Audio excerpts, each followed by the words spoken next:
My wife was unfaithful to me, but not with a neighbor, best friend, or someone from the gym. No, it's not a typical affair. Let me calmly share this with you all. My wife cheated on me with my stepfather.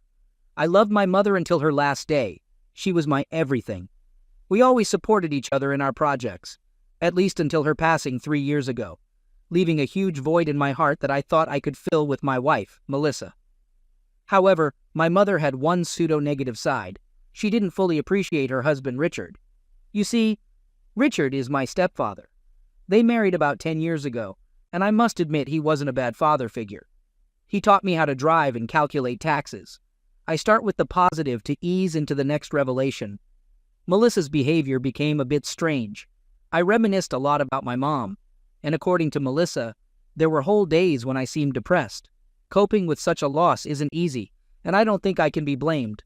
Now, Richard becomes relevant because one day, I was using Melissa's phone to respond to her work messages. Nothing inappropriate happened. It was the typical movie scene. She was in the bath and got a work text. Knowing her business well, I replied, even warning her about it. While replying, Melissa received another text, and since the notification popped up, I ended up reading it. It was from a certain Rick. The message started with, "Hey Millie." Millie is a nickname I gave Melissa when we first met, and I'm the only one who calls her that. The fact that Rick had no last name in his contact profile caught my attention with a red flag. Feeling uneasy, I opened the message to dispel doubts. What I found left me paralyzed with horror. Rick apologized for writing at that time, expressing his inability to stop thinking about Melissa. Examining the rest of the conversation revealed deleted messages and another one-time view message. Trembling with fear, my worst fears came true. Melissa was having an affair with somebody else. As evident from the beginning, you might already have a notion of the person involved. Who exactly was this Rick? Well, was it the same individual? I knew it was Richard, my stepfather. That's when I devised a plan to confirm it. Initially, I messaged the so-called Rick, instructing him to meet me the next day in a specific part of town. He had to be seated at a designated table wearing a green shirt, details he didn't quite comprehend initially. Despite the risk, I insisted he comply, deleting our earlier exchanged messages to erase any evidence. The next day, I would be confronting the individual without him realizing it concerned me. It gave me a lot of courage. I'm not a violent person, but given the situation, I dislike being perceived as a fool. The next day, armed with my best arguments, I positioned myself in a public place to confront the scoundrel making advances at my wife. However, the plan backfired when I arrived at the designated spot, only to find a person in a green shirt. That's right, you guessed it. It was Richard. He looked somewhat uneasy, perhaps aware that his actions were wrong, but seemingly indifferent from the start. I decided to play with the situation a bit. I encountered him on the street, asking what he was doing there. I attempted to keep him from noticing, but he seemed to be sweating excessively. He mentioned waiting for somebody, but provided no further details, and swiftly left the place, possibly fearing a confrontation. I swear I don't know how I restrained the urge to confront him physically. I recognize the need to keep a cool head in such scenarios, and although I don't want to think the worst, at least, well, I did go home with an uneasy conscience. That night, I questioned Melissa about her relationship with Richard, and she immediately grew uncomfortable and defensive. She avoided my questions and told me she did not understand what I was even talking about. Well, I told her right off the bat that I had been suspecting things like that. Richard was seeing somebody else. I said I had no problem with it, as he deserves to move on with his life too. It just hurt a little that he wasn't confident enough to tell me since we were so close. Instead of telling me to try to talk to him about it, Melissa told me to leave it alone, as it was his private life. And if he did not comment on it, maybe it was out of embarrassment or something. So, it's best to just keep it to himself. Well, I went ahead and insisted a bit and ended up stating that I asked her about her relationship with Richard so that she would be the one to ask him about it, and sighed. I felt a little broken by all the lies being told to my face, so I told myself that if I was going to try something bold, I would at least need hard evidence. I started to map out a plan regarding the phones. Update. Regrettably, the plan unfolded with unsettling success. Upon scrutinizing fabricated messages, I discovered the undeniable truth that both my wife and stepfather were engaged in an affair right under my nose. Life's cruelties found their way to me, and it was my turn to bear the consequences. I captured the damning conversations through screenshots and opted to confront them both. I arranged a modest dinner for the three of us, intending to expose them as the traitors they were, those treacherous individuals. The dinner was tense. They were unusually silent, suspecting that I was privy to more than I should be. After dessert, I initiated the conversation, asserting, "Well, I think it's time we talked. Let's address this big old elephant in the room." This prompted desperate responses from both. While Melissa appeared quizzical and confused, avoiding an objective answer, Richard seemed crestfallen, resembling a scolded child. I insisted they provide an explanation, but they continued evading for quite a while. It wasn't until I presented the evidence that they finally confessed. Here's the summary of their statements. Richard began by expressing remorse. He apologized, acknowledging that he didn't intend to hurt me. He mentioned the vulnerability and impressionability of people, emphasizing how sometimes individuals find themselves in a dark abyss. He clarified that he wasn't making excuses and acknowledged that good people can end up committing despicable acts. The conversation shifted to my mother, and I couldn't contain my anger. I interrupted him, losing my temper and almost resorting to physical violence. Melissa intervened, her interjection adding to my frustration as it was more blunt and rant-like. She discussed how our faltering marriage led Richard, with experience in the field, to assist with various issues, initially offering his point of view and later transitioning from anger. I felt nauseous, but I had to suppress it to avoid appearing weak. They attempted to justify their infidelity and claimed they would make amends, as if such damage could be repaired. I started yelling, and since the neighbors heard everything, the entire block fell into spectral silence. I'd never felt this furious, and had we not removed the knives from the table, I feared that something serious could have transpired. I document all this, understanding that anonymity prevails amid a sea of tears from everyone involved. We agreed that everyone would leave the premises independently, leaving me alone in the house that night. I wasn't certain where Melissa spent the night, but the thought of her being with Richard made me a bit anxious, though given the circumstances, I didn't consider it entirely plausible either. Update. This marked the commencement of a negative phase for me. Firstly, due to my poor emotional state, my work performance suffered, jeopardizing my job. To compound matters, rumors of infidelity circulated within and outside the offices in this small town, where any rumor becomes national news. Given that many people know me and knew my mother, knowing what happened is a profound shame. While I recognize that Melissa and Richard might be facing difficulties too, I honestly couldn't care less. Melissa attempted to contact me a couple of times by phone. It happened twice in a row, but I promptly ended both calls in anger, and afterward, she refrained from further contact. Richard's approach, however, took a different but equally unsatisfactory turn. Out of the blue, he came to the house, urging me to reconsider forgiving Melissa. He claimed she was young and impressionable, placing the blame squarely on himself. I rejected his apologies and insulted him, emphasizing that he had not only offended me, but also tarnished the memory of my mother. I made it clear that I appreciated him being in a place where he and Melissa belonged, the depths of despair. The guy started crying, and I remained indifferent, reflecting on how long they had been engaging in their actions right under my nose, which sickened me. Feeling the need to address the situation before it took a toll on my sanity, I confided in an old friend, Lola, who had introduced Melissa and me. Lola shared my outrage, even apologizing for the introduction, acknowledging the great wrong it put on me. She hadn't spoken to Melissa since and was hesitant to do so, despite their close friendship.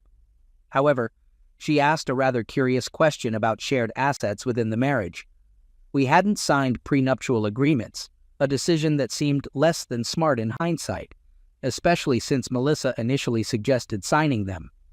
I pondered whether Melissa would be remorseful, willing to give me everything in a divorce scenario. However, my concern shifted to the house we lived in, which belongs to Melissa's family. Originally owned by her aunt, they allowed us to stay there indefinitely. I feared Melissa might remember this information and evict me. Under these circumstances, it would be miserable for her to throw me out on the street. But considering her betrayal, anything could happen, At this point, maybe the recent calls she made were just for that purpose. Update. Certain aspects of my life must progress for improvement, either forward or upward. In my case, it's a bit more specific, and it goes by the name Colombia.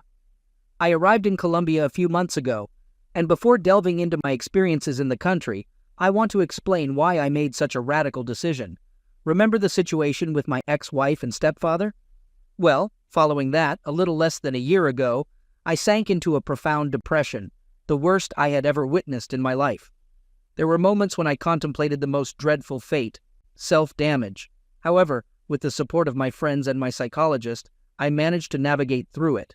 In discussing changes and acknowledging that I hadn't seemingly overcome my mother's grief, I recognized the need for radical changes in my life.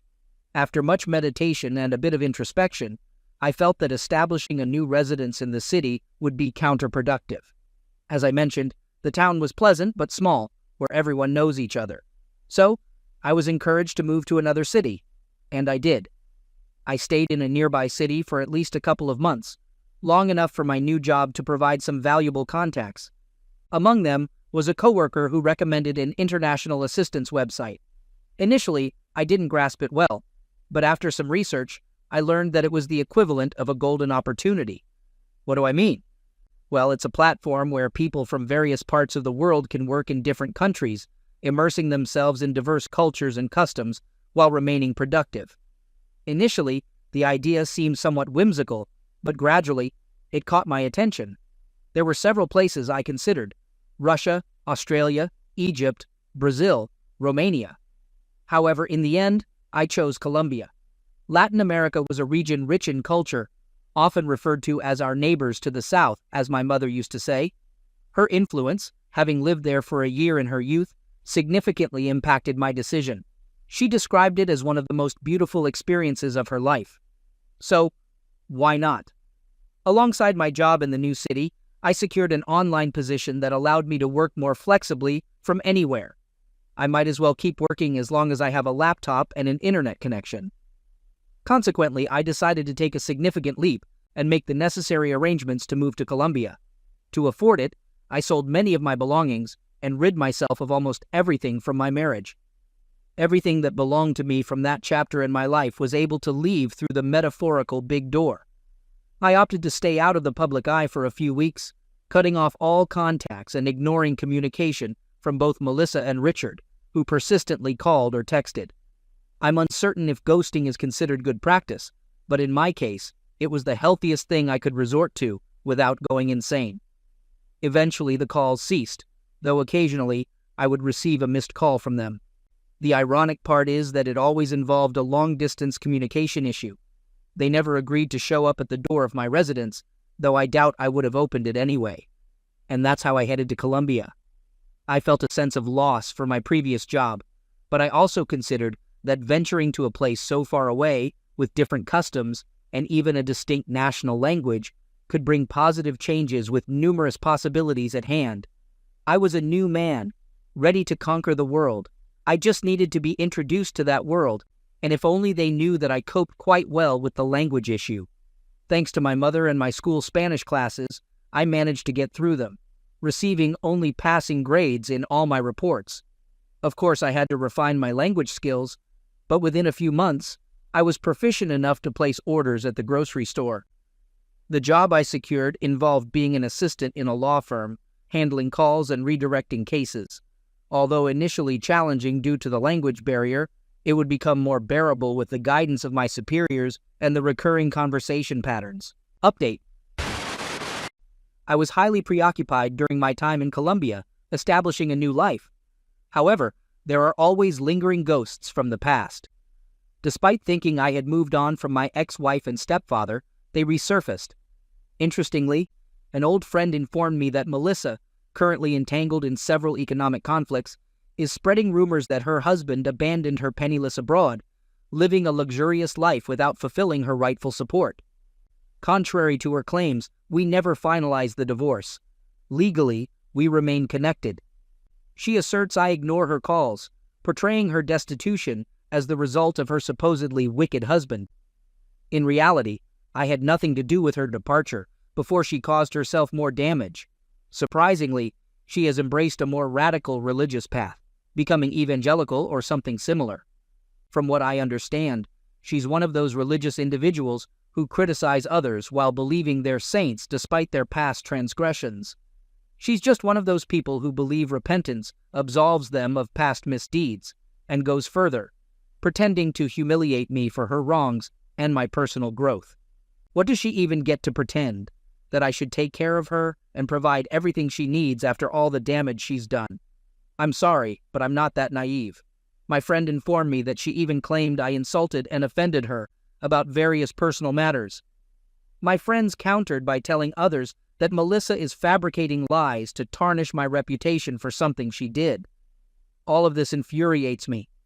However, what keeps me most curious is that Richard does not make an appearance in any of the stories I tell. I haven't heard from him in a long time. Since I blocked him, and he wasn't much of a social networker, I saw him less. Recently, I noticed he hadn't posted anything, deepening the mystery. I thought he blocked me, but no. Many asked me about him for the same issue. I neither worry nor care about Richard. On a more positive note, I've been doing well.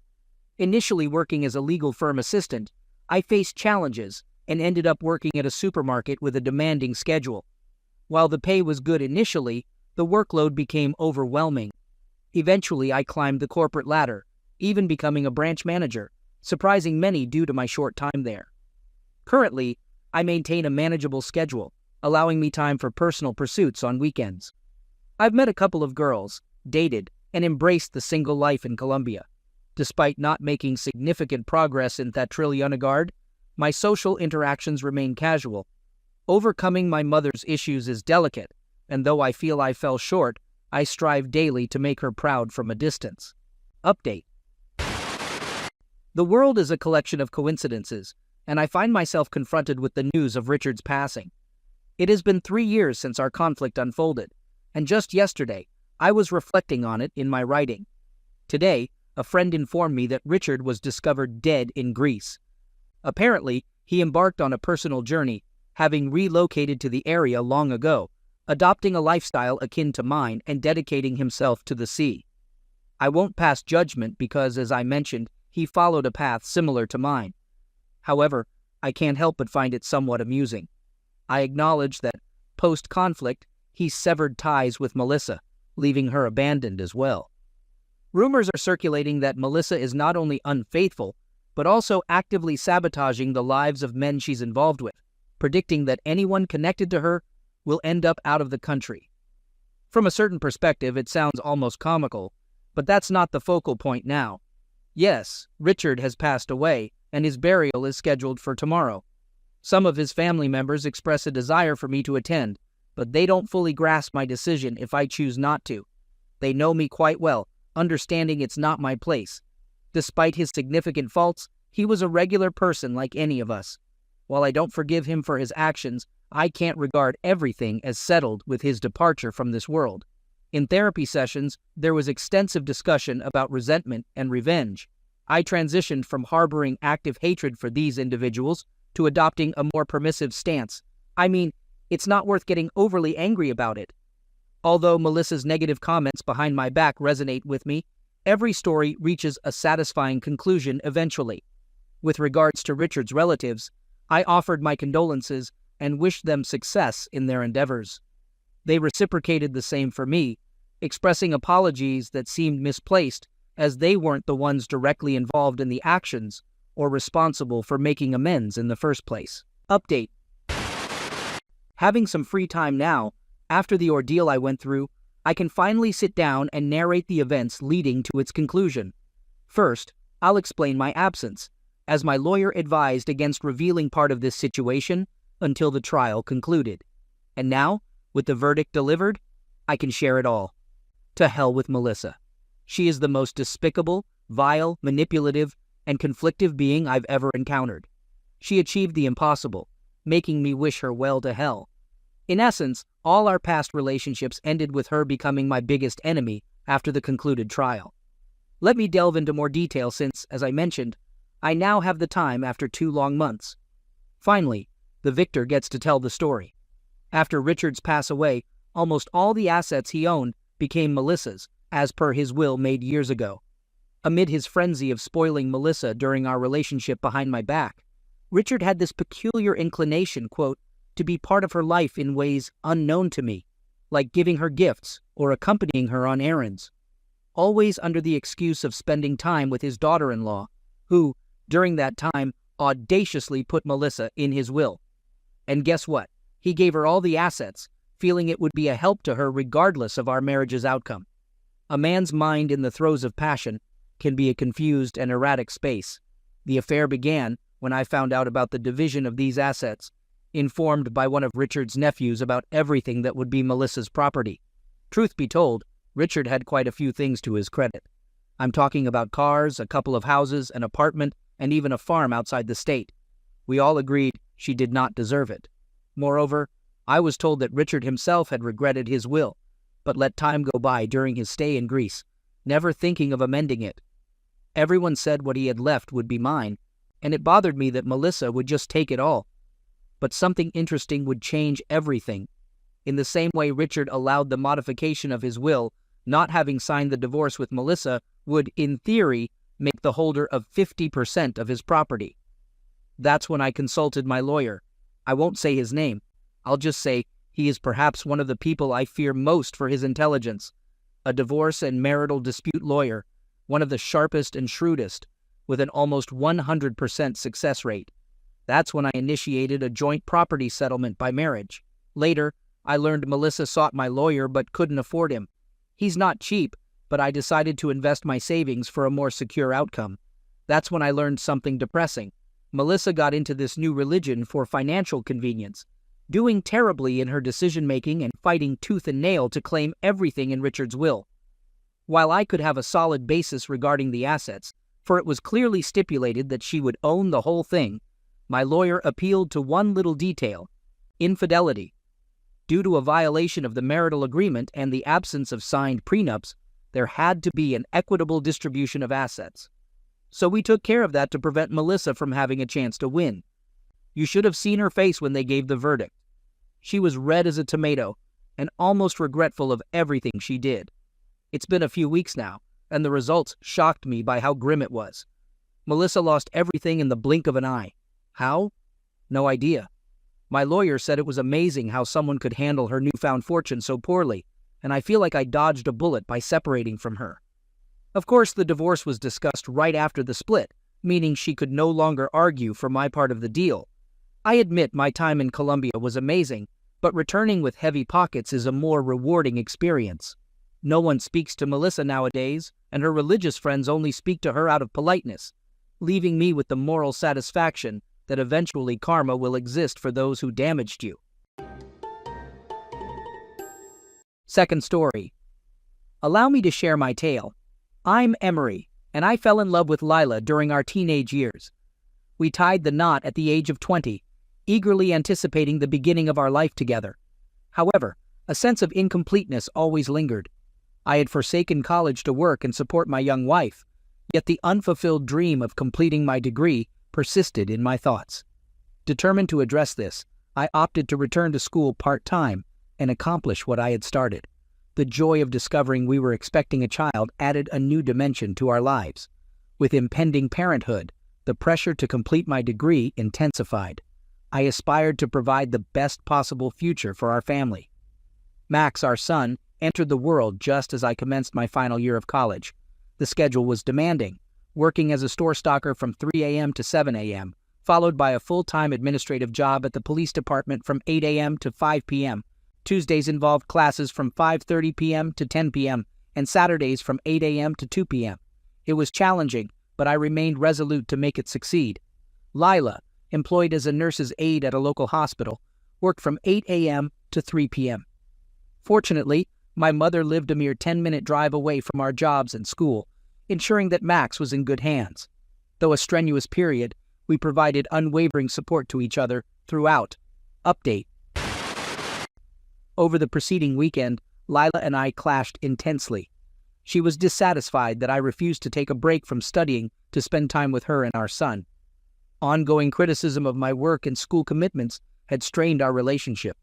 We hadn't been in bed for 2 months, and on this specific Monday evening, tensions reached a breaking point. Amid fact-checking a research paper I completed over the weekend, due the following Tuesday evening, Lila provoked fights and created a scene.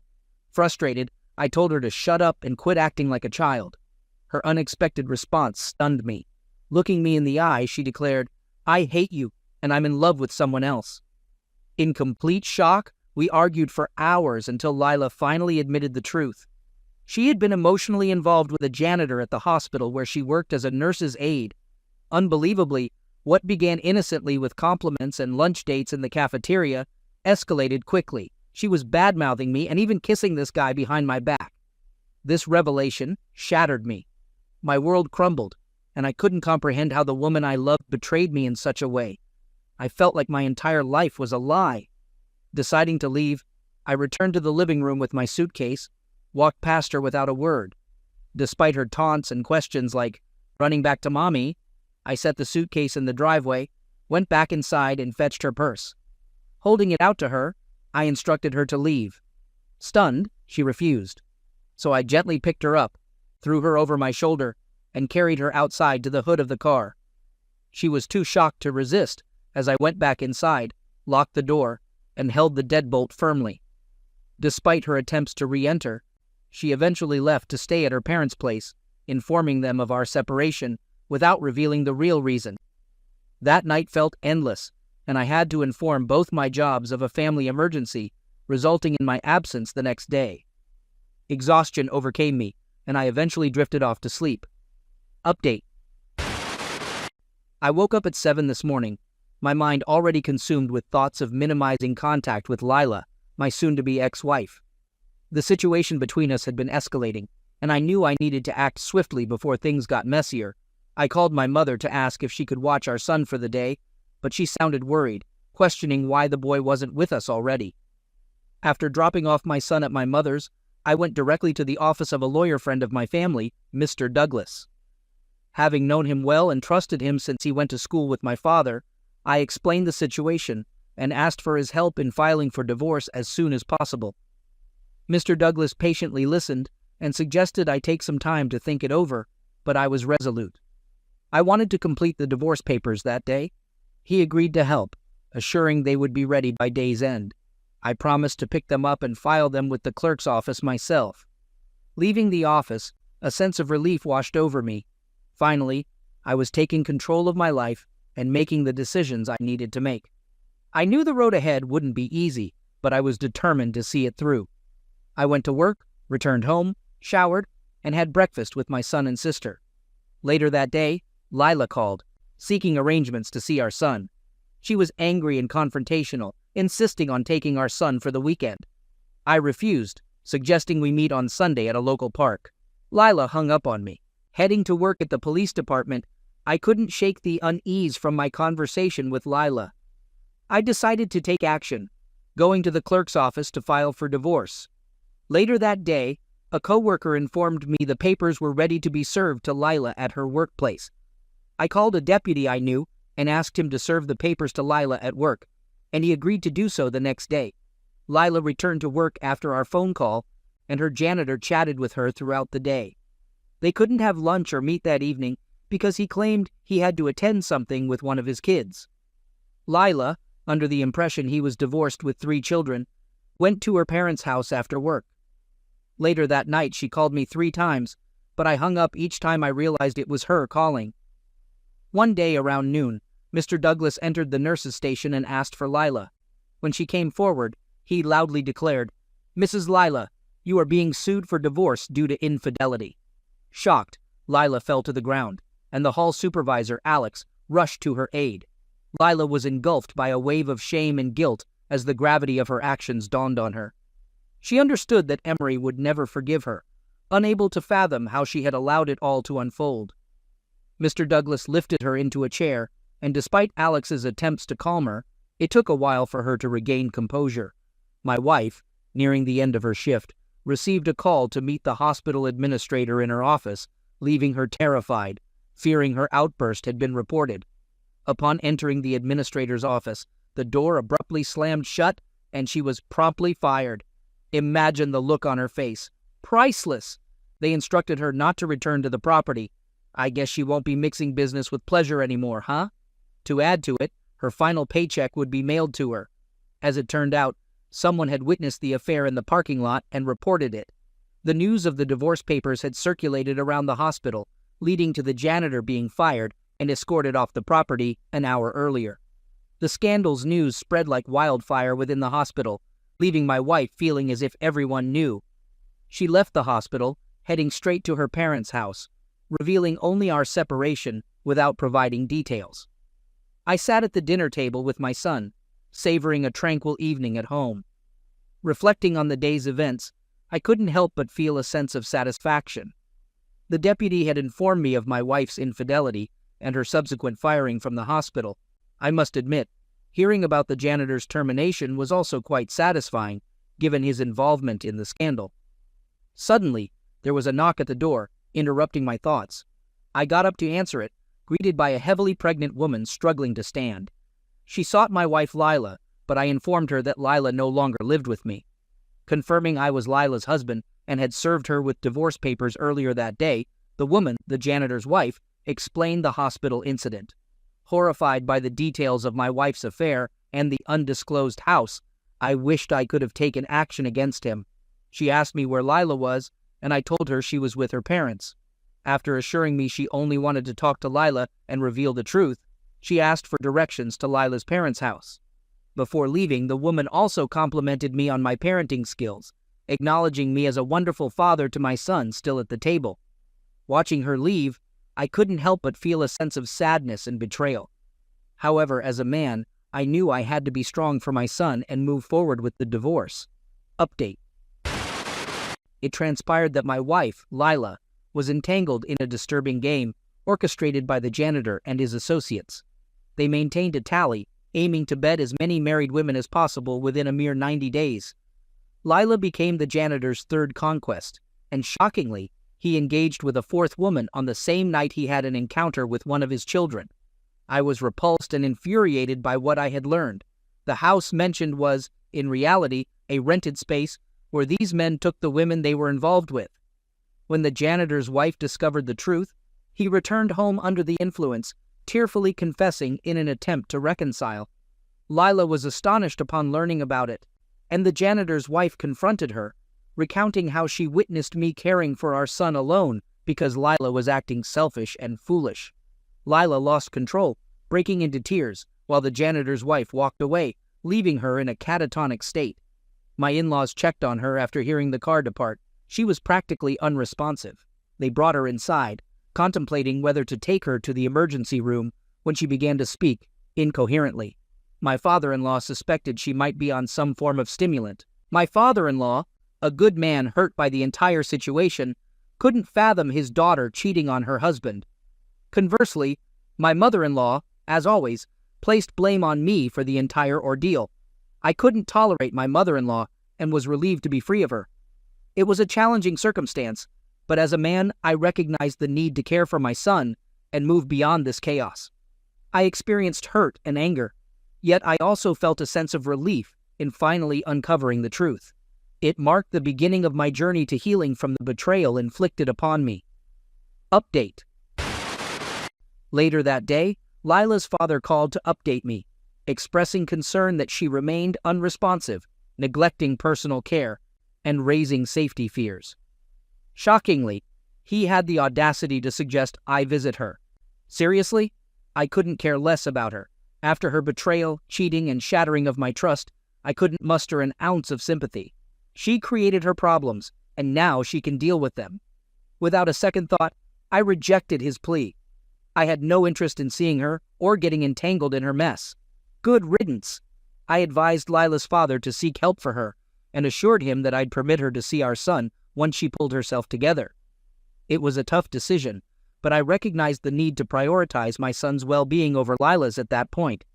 Hopefully, Lila would seek the necessary assistance, and we could eventually co-parent our son in a healthy manner. But for the time being, I needed to focus on moving forward and tending to my own mental and emotional health. While at work, Lila called, seeking a meeting to see our son. I probed her stability to ensure she wouldn't upset him, and she confirmed that she was stable. I agreed to meet her and her father at 9 a.m. in the park on Saturday, but I insisted my mother come along. I wasn't comfortable meeting Lila alone. Upon seeing her, I decided to limit their contact to 2 hours. She appeared disheveled, having lost a significant amount of weight and devoid of makeup. Instead, she smelled of ivory soap, devoid of the feminine scents I associated with her. Later, I discovered her mother had bathed and dressed her as she couldn't function properly. We continued park meetings for 3 weeks, extending the visits to 4 hours and including Sundays. Although she appeared to be improving each week, I remained concerned about her mental well-being, forbidding her from being alone with our son or keeping him overnight. My mother-in-law eventually grew tired of this arrangement and hired a lawyer to sue for custody. However, since Lila hadn't signed the divorce papers and I was fine waiting to file for divorce in 6 months, her custody lawsuit infuriated me, especially as she sought full custody. I had earlier informed her father of my willingness to eventually split custody 50-50, a notion rejected by her mother. In retaliation, I sought full custody on the grounds of mental incapacity. Update. Seated in the courtroom, my heart pounded in my chest. Across from me, Lila sat calmly, her lawyer by her side. It was challenging to believe that we were here, embroiled in a custody battle for our son. A year ago, we had been a happy family, or so I thought. But now, everything had changed. Lila's lawyer stood up, presenting her case to the judge. She spoke about how Lila was a loving mother, unjustly deprived of her parental rights. She argued that Lila had taken steps to enhance her mental health and was dedicated to our son's well-being. She requested the court to grant Lila full custody of our child.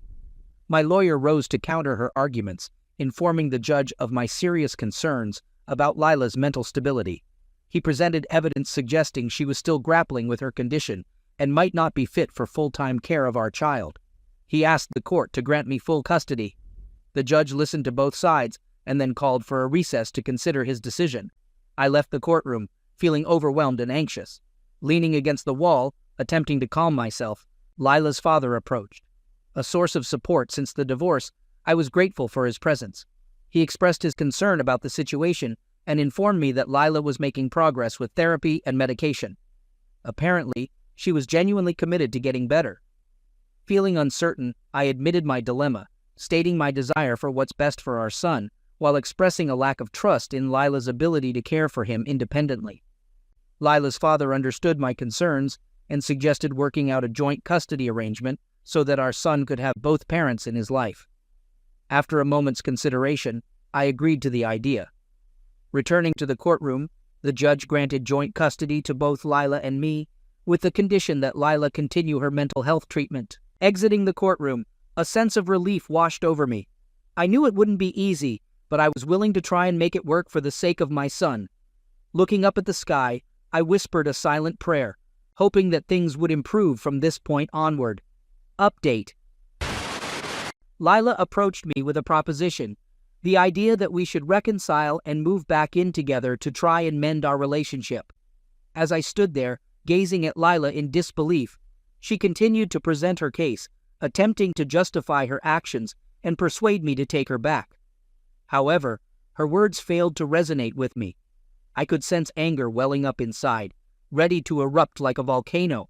Without hesitation, I abruptly shut the door in her face. The audacity she displayed by showing up at my door after causing me so much pain was unbelievable. My heart was still recovering from the wounds she had inflicted, and she had the nerve to suggest giving our relationship another chance? It was absurd. As the door closed, I took a deep breath and turned around to find Amber witnessing the entire scene. Oh yes, I've discovered someone who surpasses Lila by 1,000,000 times. Her name's Amber, and she's an absolute rock star. We connected instantly, sparking like fireworks on the 4th of July. Her eyes conveyed empathy and support, and I felt a surge of gratitude towards her. She had been my pillar of strength throughout the ordeal with Lila, and I couldn't envision going through it without her. Amber enveloped me in her arms, offering comfort as I vented my frustrations. She assured me that I had made the right choice and deserved better than someone who had hurt me so deeply. Her presence was soothing, and I felt a renewed determination to move forward and leave the past behind. In the following days, my focus shifted to building a future with Amber. We spent time together, creating memories and embarking on new adventures. Her positivity and zest for life were contagious, and I found myself smiling and laughing more than I had in a long time. With her by my side, the pain of Lila's betrayal gradually faded, and I began to heal.